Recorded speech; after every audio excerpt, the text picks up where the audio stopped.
think we're good to go when you are, Paul. Okay, wow, we're really punctual. So nice to see you. I recognize people from different connections. Really nice that you're here. Thanks to ECIS for all the work hosting these. We're doing this through the Special Interest Group for Research-Informed Schools. We have visiting scholars here on our side. We have teachers from LAS. I see some former students that I've worked with. Really excellent to see you all and all in the same space. I'm going to briefly introduce Esther, and then I think Esther's going to host through the rest of the 45 minutes. Esther was here not too long ago as a visiting scholar. She came with her family, has absolutely wonderful kids who read all the time. We peeled them away a few times to go sledding and that kind of thing here in town, but really a wonderful visit with Esther, and we got to see some other schools and so on. So Esther, why don't you take it away? And we're really looking forward, Beth, to your session. Great. Thank you, Paul. Hi, everyone. My name is Esther Bettney Heidt. I'm very happy to be here and very excited to be kind of on the other end, getting to be a host for one of these virtual scholar talks. So thank you very much, Paul, for the invitation. Very excited to be here and to learn together alongside all of you. And I'm really excited to be able to introduce Beth. So Beth and I have actually never met in person. I think this is the first time maybe we've even met face-to-face, if that's what you call virtual world. But anyone who's in the world of multilingual education in international schools will definitely have heard Beth's name before. It comes up again and again as she's a real influential professional in this space and is known for generously sharing her expertise wherever she goes. So it's a real honor to be here with her today and to learn from her. So a bit of a background on Beth. She has over 30 years of experience as a language educator, and she holds a master's degree in multicultural teacher education. And she's worked with language learners across the entire spectrum, from early childhood all the way through adults, and also across diverse contexts. So rural, urban, suburban, and also clearly in international school contexts as well. And she's a published author, and I imagine we'll hear about some of that today, particularly her recent book, Long-Term Success for Experienced Multilinguals, which she co-wrote with Tan Huynh, another person in the field of multilingual education in international schools that you've likely heard of or come in contact with. And she also authored Putting It Together, which is a set of materials for teaching adult English learners. And so currently she provides professional development, coaching, and consulting with schools all over the world. I think a few days ago she was in Portugal, so literally all over the world. And she focuses on providing equitable education for multilingual learners. We're really excited to be able to have her here, there in Switzerland today, but here with all of us and get to learn together, and particularly as she talks about how to better serve experienced multilingual learners. So with that, I will turn it over to Beth. Thank you, Beth, for being here, and we're excited to learn together. Thank you so much, Esther, for that lovely introduction and for meeting me. I have followed Esther's work for quite a while. We are in the same field, and Esther works for the Multilingual Research Center, Multilingual Learner Research Center out of the University of Wisconsin, and that is a research center that, again, I follow their work, and anything that Esther writes, I am downloading and reading because it's the latest and the cutting edge. So I'm encouraging all of you to also follow her work. Thank you all so much for being here. It's just such a pleasure to see those in the room. This is an informal kind of conversation. And Paul has very strict guidelines, so I get about 9 minutes now to introduce myself. This is the book that came out in May, authored with Tan Huynh, who is an international teacher in Cambodia right now at the International School of Phnom Penh, where I will be presenting at the ELSA conference, that's English Language Learners in South Asia, and that is in March. So we're very much looking forward to rolling the book out in South Asia soon. But let's start with our students and with you. Just really quickly, an acknowledgement. In the United States, we have this land acknowledgement idea. Whose land are we on? We're going to do a student acknowledgement. The students that you work with, what are the languages they speak? And if you would drop in the chat the languages, these are the top 6 languages in the US right now, but maybe your context is very, very different. If you would just say hello in the chat box in your language or your students' languages. Let's see who we've got in the room. What kind of languages are we representing from where you are in the world or the students that you work with? Thanks for dropping that in. Oh, ni hao, Paul. Thanks. Go ahead. Guten Tag, Megan. Guten Tag. Deutsch ist meine zweite Sprache. Bonjour, Ian. Guten Morgen, Joao. I think that's Dutch. It could be Dane or Dutch. Did I get it? Hola. Hola, Ty is in Spain. That's awesome. Hi, Joe. Welcome. Hello. So buenos dias, Tim. We are coming in from different contexts and different countries with students who speak all kinds of languages. And as Esther, I'm sure, was very much advocating in her talk that was not virtual, is that our students are using all of their languages all of the times, and they are an asset.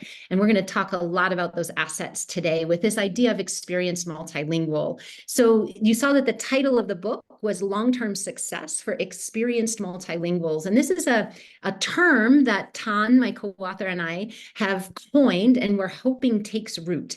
And it's an assets-based term. So let me give you an example of what I mean by who these students are by their language use. So this was an experiment in a science class, a middle school science class, and the students had to say what was happening when the light got closer to the pondweed in the test tube, and you can see there are bubbles coming up. A beginner student, so that would be the WIDA level, like 1 or 2, might say something like much bubble. So they get the content. And the teacher is happy that this beginner is able to express some of their understanding in English based on the comprehensible input that was happening in the class, but it's not really a complete sentence. That is not the student we're talking about. The experienced multilingual would probably say something like, there were more bubbles when the light was closer. So you notice that it is a complete sentence. They actually have a clause, when the light was closer. And the teacher hears that and says, yes, the student understood and was able to express it in a complete sentence. And often what happens in those content classes then for those students is that the teacher accepts the answer and doesn't really then extend the language. And what's happening then is, for those of you that are in schools that use an assessment, a language proficiency assessment, is that students get to this level and they kind of plateau. They don't necessarily increase in their language proficiency levels, regardless of what that assessment is, that standardized assessment, if it's WIDA or others. And so we're looking at how do we get students then to go to this academically proficient level, which sounds something like, when the light intensity increased, the rate of photosynthesis increased, as evident by greater production of bubbles. How do we move them from that experienced multilingual stage onward? And that's really what the book is about and what my work in the past 3, 4, 5 years has been about. Well, much of our attention goes to those beginners that you see on there, the much bubble, because they're the ones that we get kind of panicked, like, oh, what are we going to do? They're beginners. And a lot of attention and resources go to that group of students. The vast majority of students in our international school context are in that experienced multilingual group. And those are the ones that we actually need to spend some time focused on, because they may or may not be getting any direct English language development in the context of their school day because they're in grade level or general education classes. So let's talk about labels. The reason that Tan and I are floating this other term, experienced multilingual, is that the current term used in the field, and especially in the United States, is long-term English learner, LTEL. And this term has been around for over 20 years in the field. And I'd like you to think about, if you've heard the term, what adjectives go with that when you hear about a student who maybe was born in the United States or maybe was born into, the English-speaking context in the UK, Or they started in your international school as kindergartners. They go home and speak another language, but they started in an English medium school as kindergarten, and now they're in 7th grade, 8th grade, 9th grade, and they are still needing support. Or you read their papers and it's like, that didn't quite work. Like, how do I help them get to the next stage? That, when you think about those students who are like, wait, they've been with us since kindergarten, what's going on? Could you just drop in the chat some of those adjectives that are kind of connected with students that get this label of long-term English learner? And I'll wait for a moment. Adjectives that go with that term.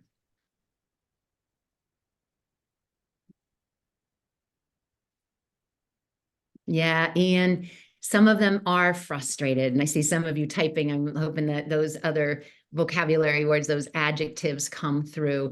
And Ian, sometimes it's the teachers that are frustrated as well.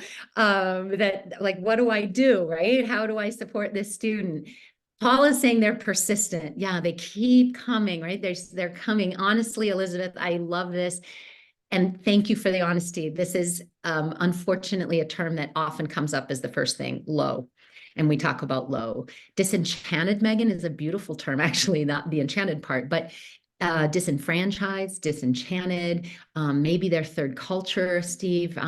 Stephen, you're like multicultural for sure. And so a lot of the labels that are attached to this LTEL label, a lot of those adjectives are negative. They're deficit based. And so we're trying to shift our perception about who these students are. And the reason is that teachers with those perceptions, and Elizabeth, I'm going to go with what you wrote there, this low or struggling, or behind or slow, often are terms that we hear. If that's the perception, and Ian, I know yours with frustrated, if the teachers perceive that as that's the reality, those perceptions become students' realities. And I have to share one story that I shared with some of Paul's students the other day. I was working with teachers who had 100% of their 7th grade English language class. It was an English language arts class, but 100% of the students fit this category. They were clustered together. And I was going to do a demonstration lesson, and it was with the text that they were reading. And I was planning to have the students partner read. And the teachers told me in the pre-planning session, they said the kids can't read. I went, what? I mean, they're 7th graders that have been in the school since kindergarten. And I said, what do you mean by can't read? Can they sound this out? Can they decode? I wanted to make sure they had basic decoding skills. And the teacher said, oh yeah, they'll decode. And I said, well, what do you mean by can't read? And they said, well, they won't understand it. And so I had them tell me exactly which part of the first paragraph they wouldn't understand. And it was it was an idiomatic expression. I said, great, that's fine. They'll get that with a partner reading protocol. And it was so funny. The teacher's perception of their students was that they couldn't read, and therefore the teachers didn't want me to do a partner reading strategy. And I was willing to risk it. And I didn't figure anyone would get hurt. And so I had the teacher partner the students. And each teacher, because it was a lab class, they got to observe one of the partners doing the partner reading. They came out of that lab class with big eyes.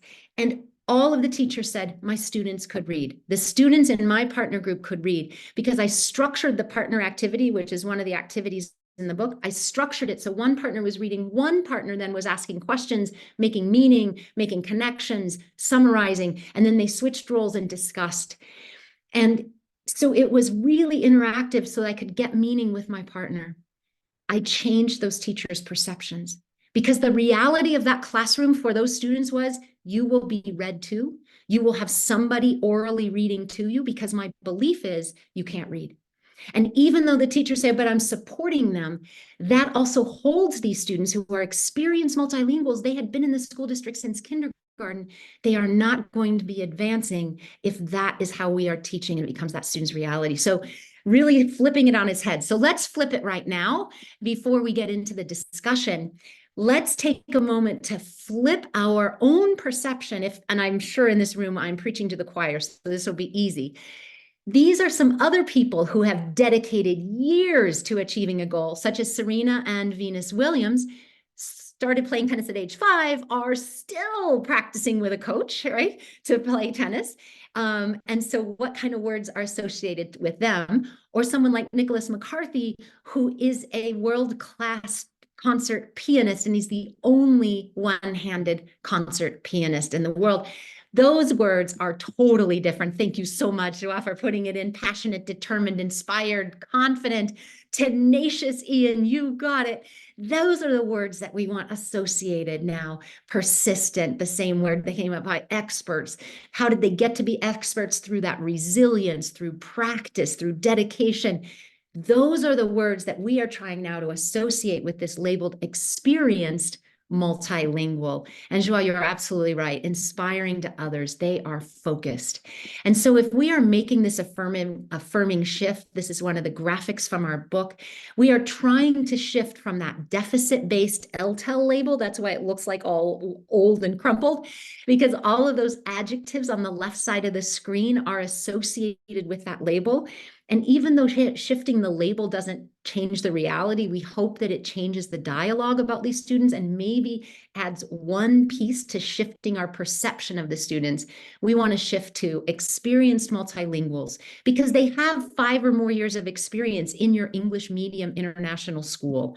They do possess at least one other linguistic cultural background. I taught students just an hour ago, and I introduce myself and say, please tell me your languages. Every one of them had at least one other language, if not more.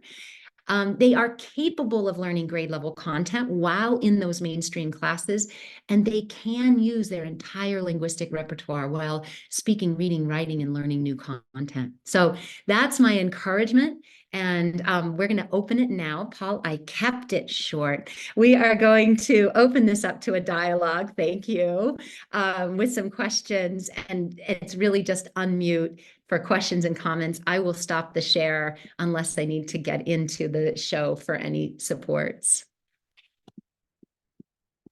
I have a question. Please. So one of the things, you know, in every school ever in my 20 years of being a teacher is like looking at data. And I'm curious about the role of the language we use around data and learners in this way.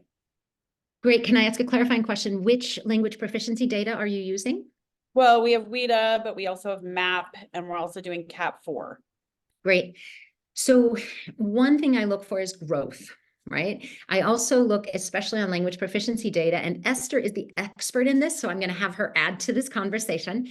But I also look at each language domain. So rather than just saying they're overall a WIDA 4.2, or overall they're a, 4.8 or whatever, I'm looking at where are they in listening, speaking, reading, and writing so that we can build on their areas of strength.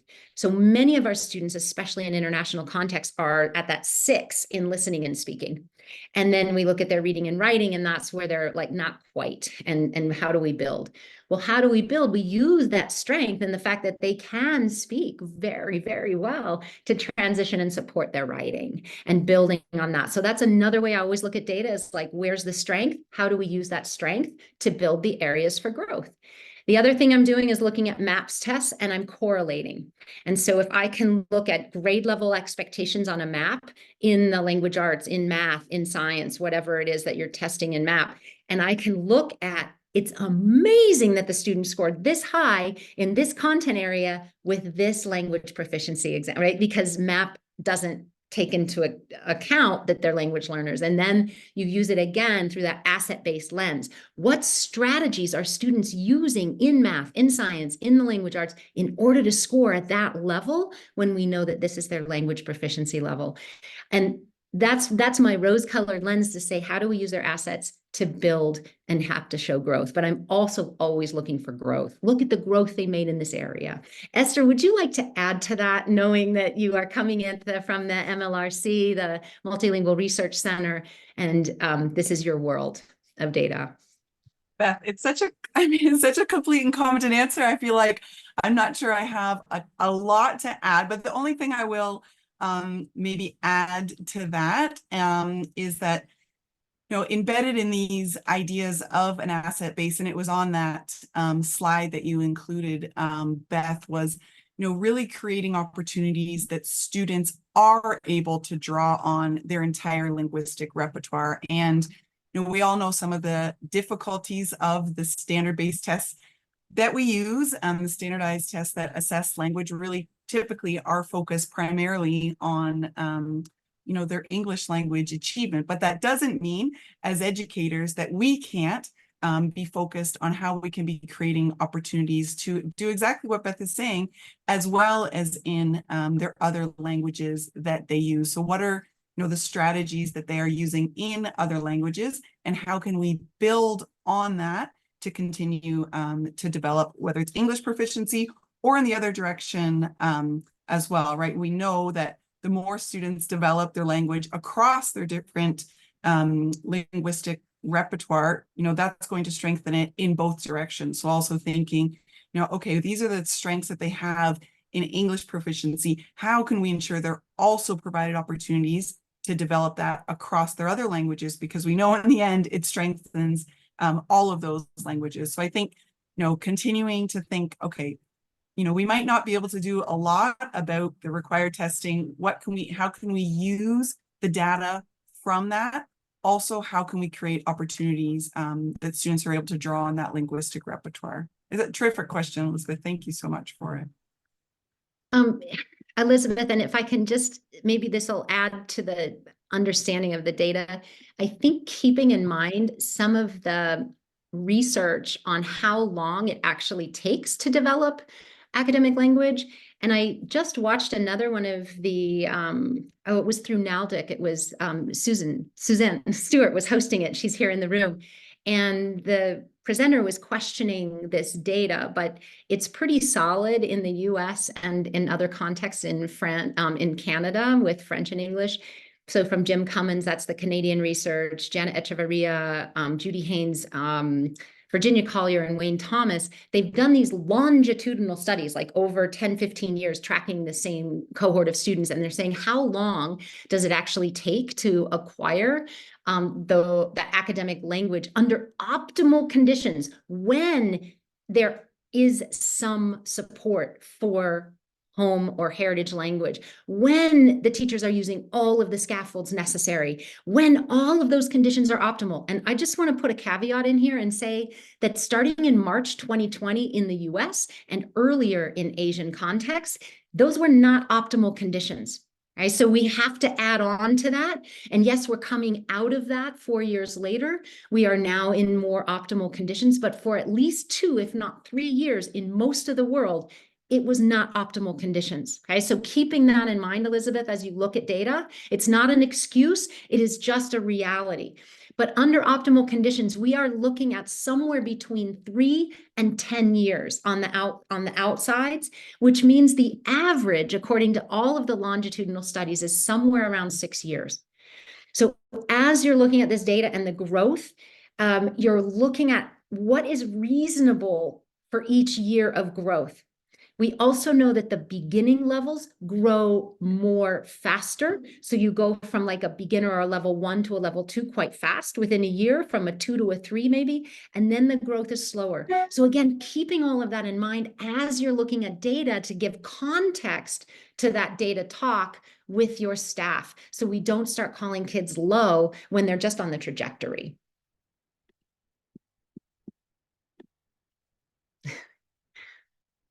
Yeah, go ahead. Thank you again, Elizabeth, for that question. Paul, I can see someone live in your room has a question. Thank you. Yeah, thank you so much, Beth. This is so great. It's been so great to be here with you. I'm Sasha. I'm currently visiting scholar, and I'm a director of teaching and learning for a network of schools in China and the Middle East. So we have these conversations all the time. We have third culture kids, tons of multilinguals, and boy, were we hit by COVID. I'm based in Wuhan, Wuhan. So Beth, I would love to know how you all, these are conversations, the data you just showed, we're doing this with our teachers. Have you had any work with parents? Have you worked around any parental education around that? And I would love to hear you share any advice or experiences you've had with schools, because I think that, yeah, is that kind of the next step too beyond staff? Hey, thank you, Sasha, for that question. Yes, many of the schools that I visit, they actually have me do a parent workshop at some point. And there's different focus for that depending on what the parents' issues are. Sometimes parents are like, wait, their English isn't perfect yet, and they've been in the school for 6 months. Or sometimes it's about the host country language. So wait, we've been living here in China for 1.5 years and our students are not fluent yet. And so it's really just kind of sharing some of that information around how language is acquired, depending on how much time is put in, depending on their literacy level in their heritage language, what parents can do to support that. And it is no longer what I learned when I was doing my master's degree, which is now a long, long time ago, where we learned the wrong thing to say, which was speak English at home. I was at that transition phase where it was radical to say, no, speak the heritage language at home, speak your home language at home.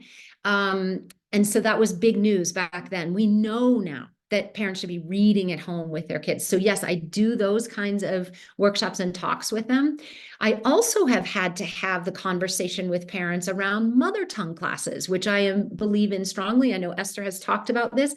Who and when are we building actually their own home language or mother tongue? When in the school day are kids getting an opportunity to extend that? And parents that push back, like, no, we want them in an English environment. We want them to have English immersion. That's where I have to have the talk about the importance of mother tongue and how mother tongue supports the learning of English. It's like the two of them must be built together. And that, I think, Esther, if you would like to add on, I know that is one of your research areas, but that is certainly a place that I've had to talk to parents about. Yeah, Beth, I was going to say, we must be saying the same thing to parents, because I maybe didn't say, but I primarily work within the context of international schools and the Multilingual Learning Research Center, which is a long title for that. We're based at the University of Wisconsin, but we have a school network that works primarily with international schools.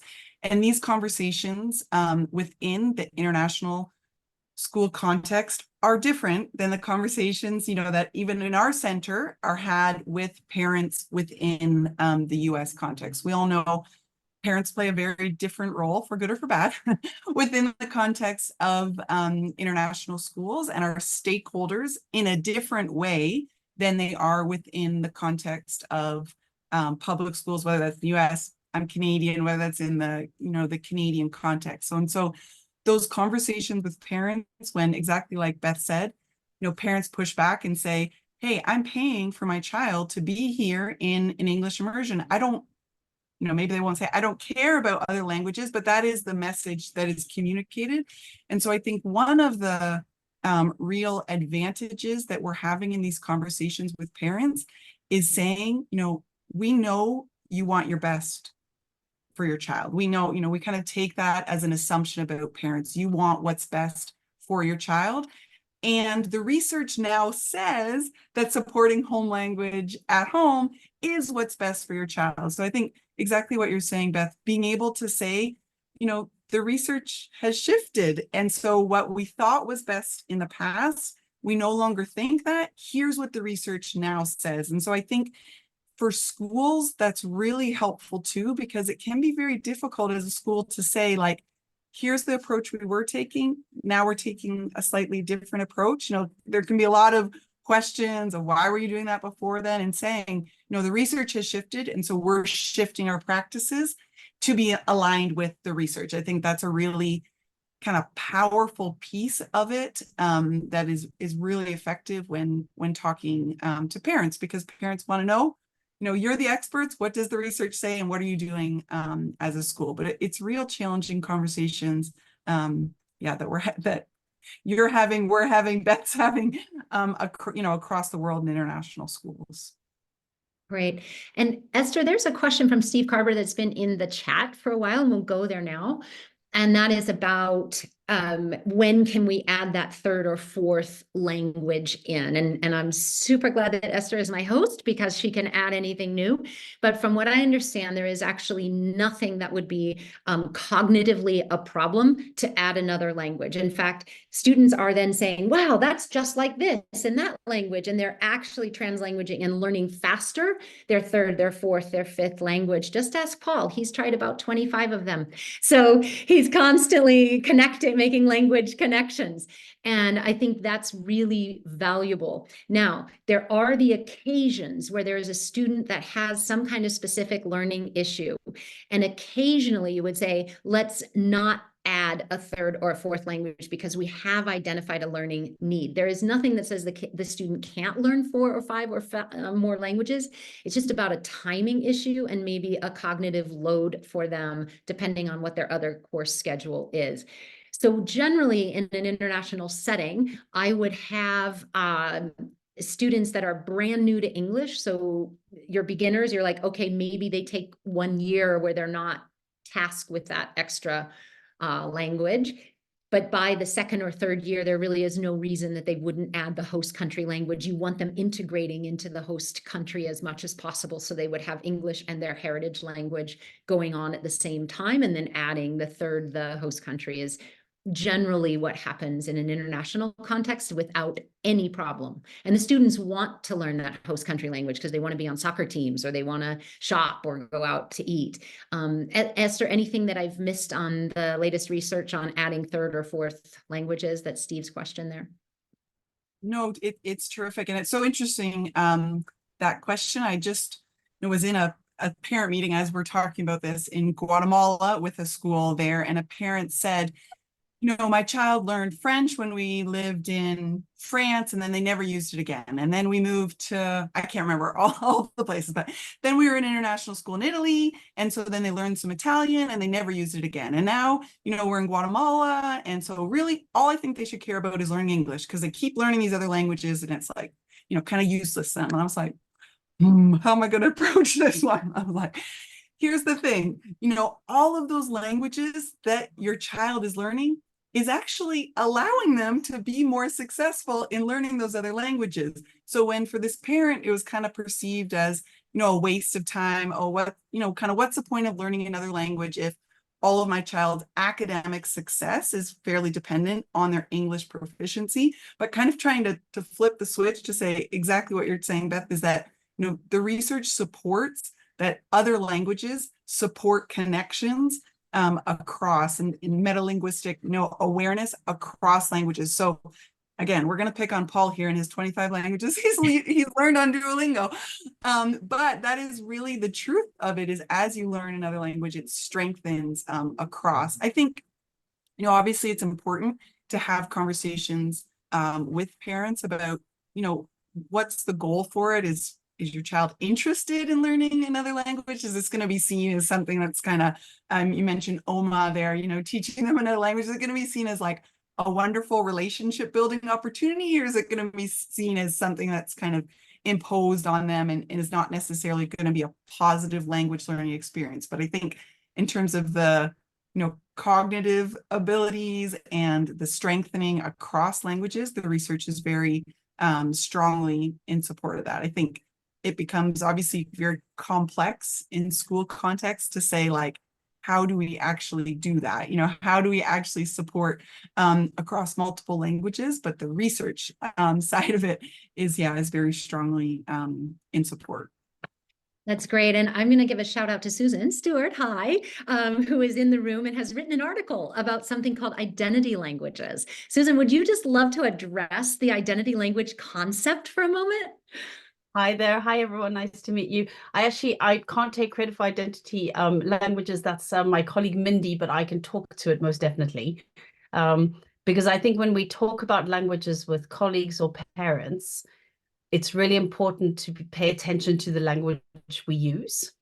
And I've heard some terminology even in this meeting, and it's interesting. It would be interesting to analyze how we all understand it. So, for example, the term mother tongue, I don't use anymore, just because it's kind of rooted in this idea of mothers bringing up children and being a source of language, so it leaves out the father.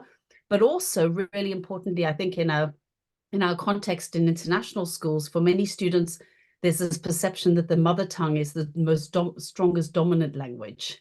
And that for many of our students, actually, their dominant language is the school language. And so when you say to a child, what's your mother tongue, that can be quite confusing.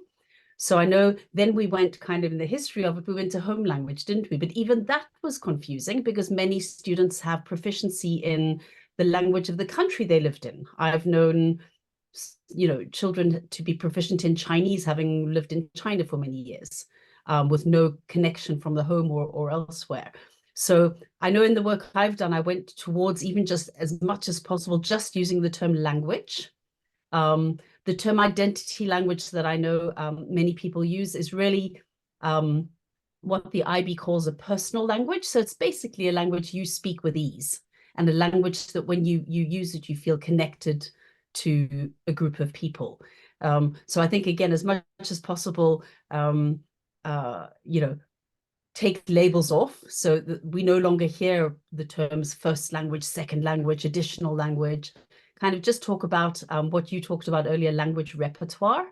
And I think that covers everything. But that's just my Oh, Susan, thank you. You saw me floundering. You saw me like, it's a heritage, home, mother. Like, yeah, exactly. Like we just flounder with that. It's really tricky right now to figure that out. And when I was meeting the students that I was teaching this afternoon or earlier today, I just asked them, what are your languages, plural?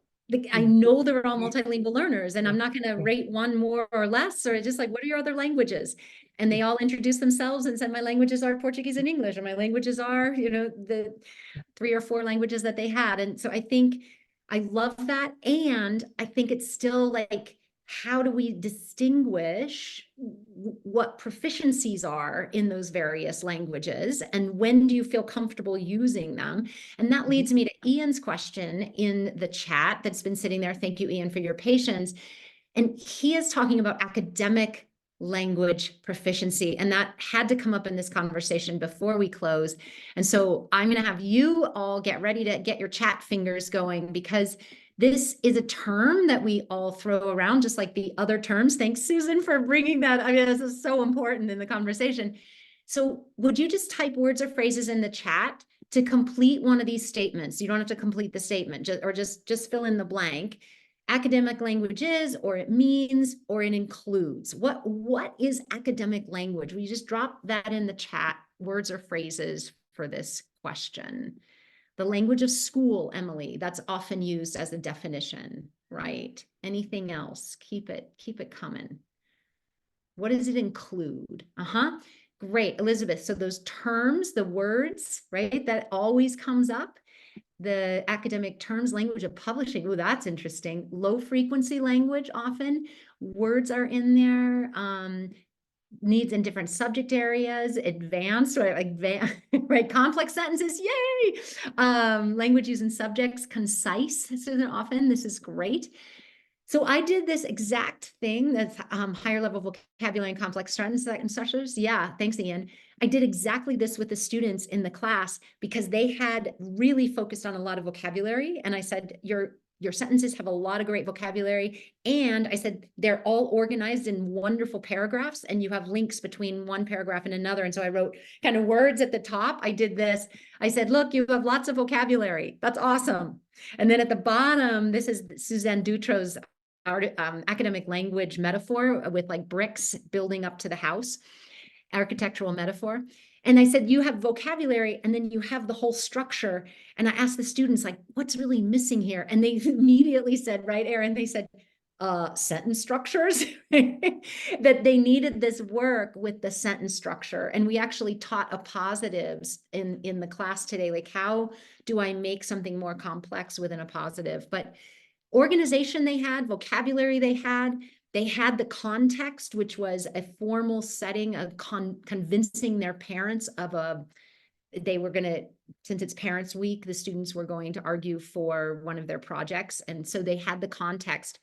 So this isn't language, academic languages, all of this. So just making sure that when we talk about academic language, that we are building each of those individual pieces, from the vocabulary to the sentence structure to the discourse, all the way down to, is there a context for using it? Is that context real in the situation? So that I just wanted to make sure, Ian, that when you ask that question, that everyone is on board, that even in science class, even in the humanities class, that we're building not just the vocabulary, but also sentence structures that are particular to the history or science, and then the cohesive devices that lead from one sentence to a paragraph, to one paragraph into another.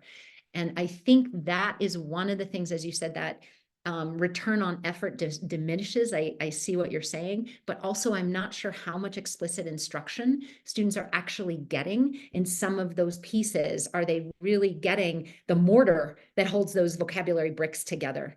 As one of my colleagues in the book said, yeah, my students' papers read like a pile of bricks. He used the analogy. And basically what he's saying, they don't have the sentence structures to write a complex sentence that makes sense in the context of his history class. Yes, we So- have one more question, and I think that's about the time that we have. So Kelly was wondering of something. Yeah. Yes, please, Kelly. Yeah, thank you so much for this conversation, Beth. I'm Kelly Wilson from the High-Tech High Graduate School of Education. I'm also here with Beth at Leysin, and I had the wonderful opportunity to observe her teaching today. And I know you have a really strong equity lens in your design and facilitation of this learning. I'd love to hear more about how you think about that and what that looks like in the classroom. Well, I think actually it's really about equity, that if we aren't explicit with some of this language, if we don't do it in a way that makes, I would say, unpacks the hidden curriculum, that's when it becomes inequitable. So when I talk about unpacking that hidden curriculum, I'm really talking about this content that all the teachers have, that the students that are experienced multilinguals, they're out in classrooms and the teachers are really focused on the content. That's the box. But inside that box that's hidden are all of those words and phrases and sentence structures and organizational patterns and context.